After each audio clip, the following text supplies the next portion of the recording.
大家好，我是超子。猕猴桃相信很多人都喜欢吃，它是一种营养非常丰富的水果，被称之为维 C 之王。它不仅好吃，还有预防心脑血管以及抗衰老的作用。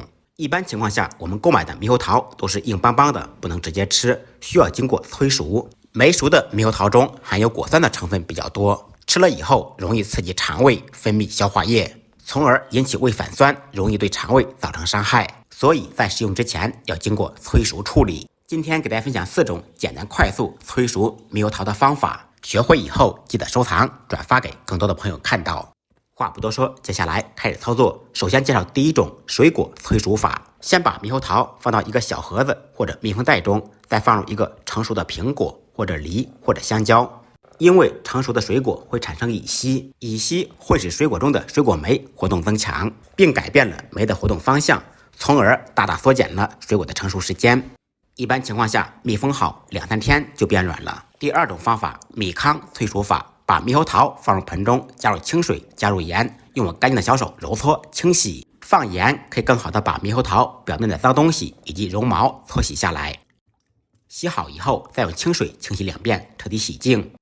然后晾干水分，着急做的话，可以用厨房用纸擦干表面的水分。全部处理好以后，再次放到一个没有水的盆中，把家中吃不完的大米或者小米倒入盆中，米没过猕猴桃。倒入大米以后，果实中的糖和淀粉在短时间内都会得到改善，而且猕猴桃本身的乙烯不容易挥发，大米的覆盖还会保留住果实的香气。这种方法相对来说比较慢一点，但是果香味更加浓郁。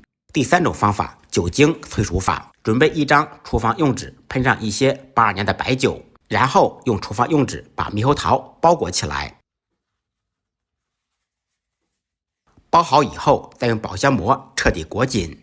白酒可以加速猕猴桃中乙烯的气体扩散，从而减少成熟的时间。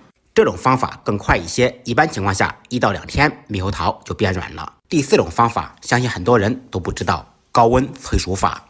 锅中做水，水开以后放上篦子，把猕猴桃放入锅中，然后盖上盖子，开大火蒸半分钟。这种方法切记蒸的时间不要太久，时间到掀开盖子，趁热把猕猴桃取出来放凉。晾凉以后再放到保鲜袋中，要想熟得更快，再放上一个梨或者苹果，密封好1天以后就变软了。这4种方法您更喜欢哪一种呢？学废的同学麻烦动动您发财的小手，点个关注，点个赞，再忙再累记得按时吃饭。下期视频见，拜拜。